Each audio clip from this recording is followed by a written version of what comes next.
Bab ke-21. Lalu Naruto memanggil pelayanan dan bertanya. Naruto yang saat ini sudah panik dengan cepat mencegah pelayanan restoran itu untuk menjelaskan situasinya. Tunggu sebentar. Biar aku jelaskan dulu.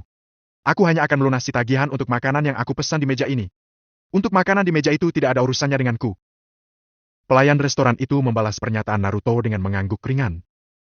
Baik tuan, saya mendengar itu.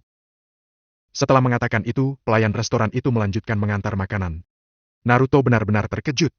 Jika dia harus membayar semua tagihan untuk semua hidangan khas ini, dia pasti tidak akan punya cukup uang untuk membayar makan malam-malam ini. Itu juga alasan mengapa Naruto hanya memesan 2 hidangan yang lebih murah saja. Pada saat itu juga Naruto benar-benar terasa baru saja ditampar pipinya oleh seseorang saking malunya. Awal mulanya dia ingin mempermalukan Eric, tapi dia tidak pernah menyangka kalau kejadiannya akan seperti ini. Naruto dengan sedikit amarah berjalan ke arah meja Eric. Eric, apa kamu tahu berapa uang yang dihabiskan untuk makanan sebanyak ini? Ini akan menghabiskan biaya setidaknya $200.000. Apa kamu sanggup membayarnya? Naruto menyeringai dingin sambil berkata lagi. Jangan harap aku membantumu membayarnya. Setelah mengatakan itu, Naruto memelototi Arek sebelum dia keluar dari restoran dan segera pulang duluan bersama Akira. Haruka juga merasa sedikit panik mendengar pernyataan Naruto barusan. Dia benar-benar takut jika Arek yang memesan semua makanan ini dan Arek tidak mampu membayarnya. Dengan sedikit kegugupan, Haruka menatap Arek sambil bertanya. Erik, apakah benar kamu yang memesan semua makanan ini? Arek tersenyum sebelum menjawab. Haruka, tidak apa-apa. Semuanya baik-baik saja. Apakah kamu sudah cukup makan? Apakah kamu sudah kenyang? Jika Anda sudah kenyang, ayo pergi dan selesaikan tagihannya sekarang. Kamu tidak perlu mengkhawatirkanku sama sekali. Haruka mengangguk ringan mendengar pernyataan Arek. Kemudian, dia mengikuti Arek menuju konter pembayaran.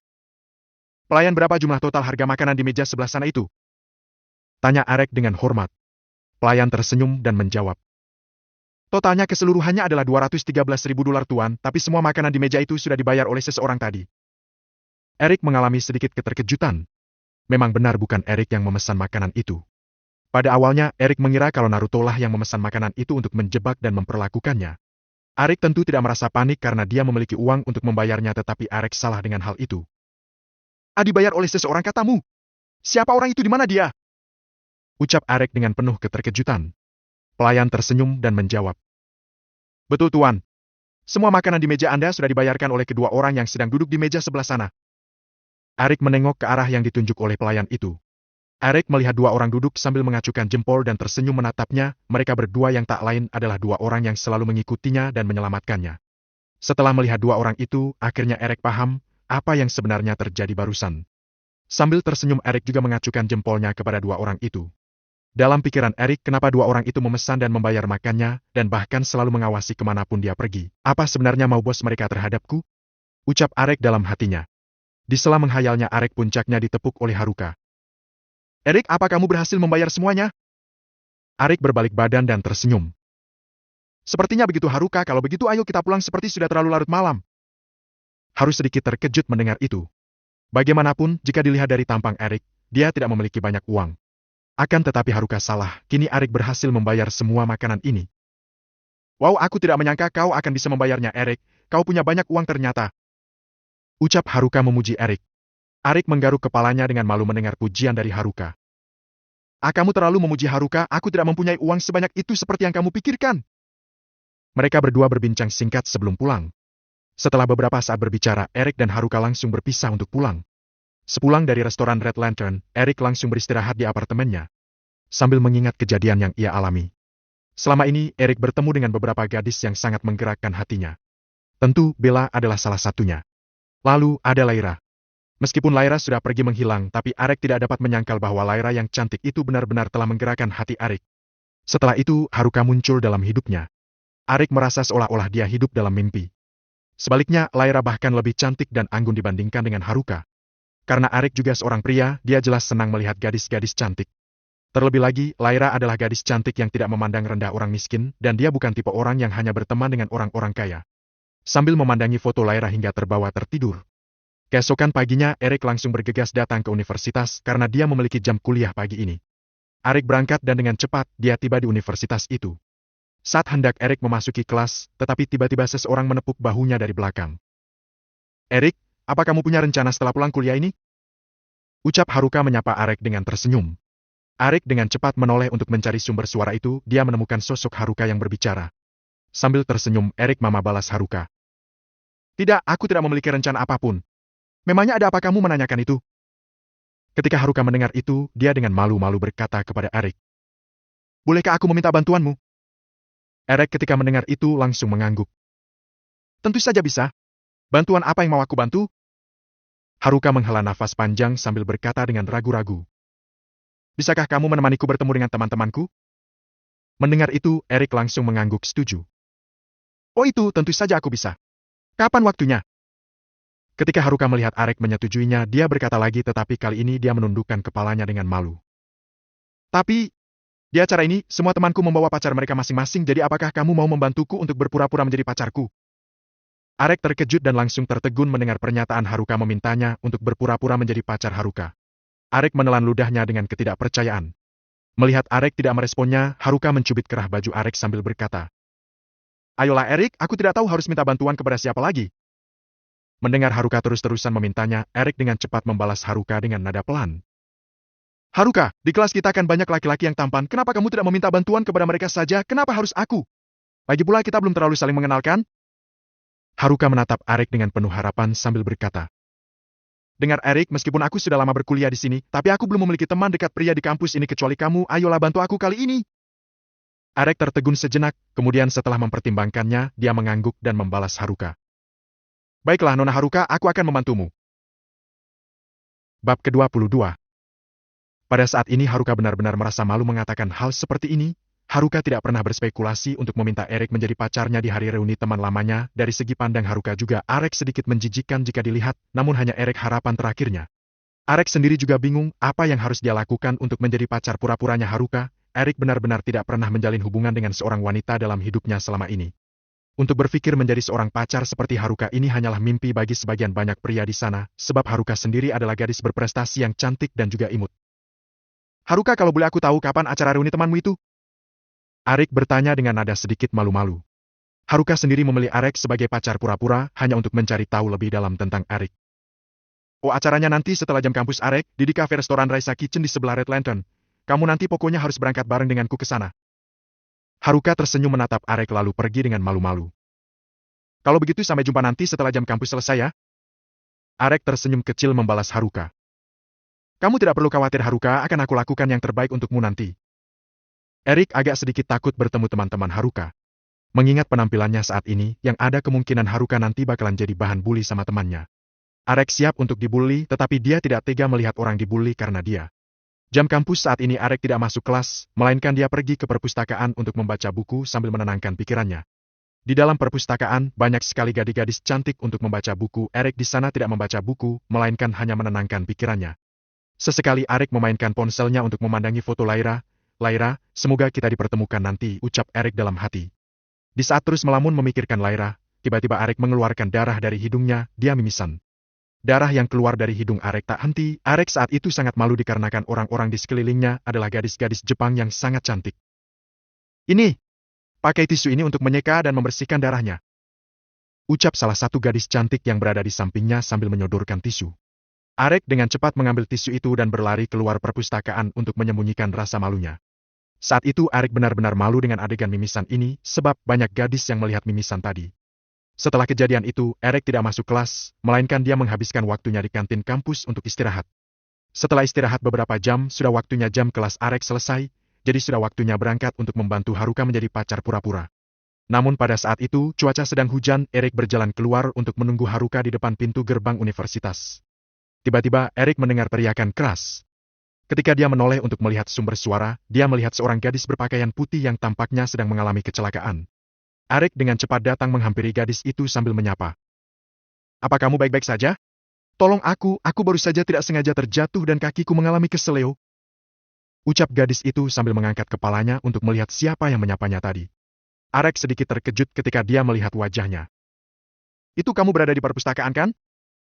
Dia adalah gadis baik hati yang memberikan Erik tisu ketika dia mimisan di dalam perpustakaan beberapa waktu sebelumnya. Gadis itu juga menunjukkan raut wajah terkejut melihat sosok Erik berdiri di depannya. Dengan raut wajah kesakitan, gadis itu membalas pertanyaan Erik. Iya, itu aku. Ingatan akan peristiwa itu membuat Erik malu. Dia tidak hanya mimisan saat itu, tetapi dia juga bersin. Sungguh hal yang memalukan untuk diingat. Eric tidak menduga kalau dia akan bertemu lagi dengan gadis ini dalam waktu yang sesingkat ini. Eric menatap gadis itu sambil bertanya. Kenapa kakimu bisa keseleo seperti ini? Apa sebenarnya yang terjadi denganmu? Gadis itu berkata sambil mengingat kejadiannya. Awalnya aku ingin menyeberangi hujan ini untuk sampai di depan gerbang sana, akan tetapi karena jalan yang licin akibat air hujan, aku terjatuh seperti ini dan kakiku terasa patah tulang. Eric mengangguk ringan mendengar itu.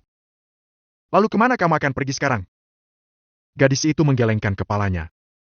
Aku ingin pulang ke rumah, tetapi sekarang aku tidak bisa pulang. Kakiku. Ucap gadis itu sambil memandangi kakinya yang sakit. Eric bisa melihat raut wajah gadis itu sedang kesakitan, jadi Eric dengan cepat berkata. Apakah kamu tidak keberatan jika aku membawamu ke rumah sakit? Meskipun Eric masih cukup asing dengan perempuan ini, tetapi gadis ini juga yang pernah membantunya dari rasa malu sebelumnya. Eric tidak biasa melupakan kejadian yang memalukan saat itu. Jadi, Eric masih merasa berkewajiban untuk membantunya dan sekaligus berbalas budi kepada gadis ini.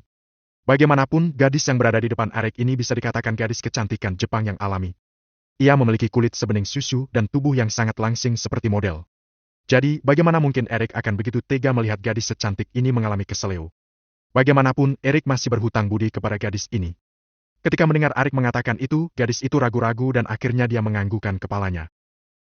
Ayo bawa aku cepat. Ini benar-benar sakit. Eric kemudian dengan cepat membantu gadis itu berdiri dan berjalan, tetapi sepertinya gadis itu tidak memiliki kekuatan di kakinya untuk berjalan. Aduh, aku tidak sanggup untuk berjalan.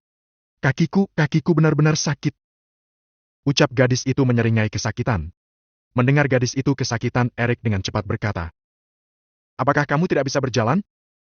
Gadis itu mengangguk ringan sambil cemberut. Kemudian Eric berkata dengan serius. Bagaimana jika aku menggendongmu pergi ke rumah sakit? Hanya itu satu-satunya caraku supaya kita dengan cepat sampai di rumah sakit. Itu pun jika kamu tidak keberatan. Mendengar tawaran Eric yang serius, gadis itu merasakan bahwa Eric tidak memiliki niat buruk kepadanya. Dia bisa melihat raut wajah polos Eric. Kemudian dengan cepat gadis itu mengangguk. Boleh. Asalkan aku cepat tiba di rumah sakit, tidak apa kamu melakukan itu. Ucap gadis itu menggigit bibirnya dengan sedikit malu. Setelah mendengar gadis itu mengizinkannya, Eric kemudian langsung duduk di depan gadis itu sambil berkata. Ayo cepat kalau begitu. Gadis itu perlahan menaiki punggung Eric sambil dia memegangi payungnya di tangannya untuk menutupi air hujan membasahi mereka berdua. Eric mengalami sedikit kegugupan ketika dia menggendong gadis ini. Ini adalah pertama kalinya Eric memberanikan diri untuk menggendong seorang wanita seperti ini. Eric merasa sedikit baper dengan situasi ini. Tetapi dengan cepat Eric tersadar kalau dia sudah memiliki Lyra di hatinya. Jadi mengapa dia masih terlalu memikirkan situasi ini? Eric menggelengkan kepalanya sedikit untuk menjernihkan pikirannya sebelum mulai berjalan lebih cepat menggendong gadis itu. Bip bip. Sebuah truk besar melintas dengan kecepatan tinggi di samping Eric dan gadis itu. Seketika semua air hujan menyembur membasahi sebagian pakaian Eric dan gadis itu. Semua itu disebabkan oleh truk yang melintas tadi. Eric seketika merasa sangat kesal saat itu juga gara-gara terpercik air hujan disebabkan oleh truk itu. Aduh, apakah kamu tidak apa-apa tadi? Gadis dengan cepat mengangguk. Tidak apa-apa, hanya sedikit basah di bagian sepatuku. Eric mengangguk. Bagus kalau begitu. Gadis itu mencubit bahu Eric dengan ringan sambil berkata. Jangan terlalu lambat jalannya. Aku sekarat karena kesakitan. Mendengar itu, Eric langsung mempercepat langkahnya. Oh, baik kalau begitu. Aku akan lebih cepat lagi. Untungnya rumah sakit tidak terlalu jauh dari universitas mereka. Dengan cepat, Eric tiba di rumah sakit dan langsung membawa gadis itu masuk menemui dokter untuk memeriksa lukanya. Bagaimana keadaannya, dok? Tanya Eric kepada dokter itu. Dokter itu menghela nafas dan berkata, pacarmu tidak kenapa-napa. Dia baik-baik saja. Eric seketika langsung terkejut mendengar pernyataan dokter itu. Dia bukan pacar saya, dokter. Dia seorang yang saya tolong karena baru mengalami kecelakaan.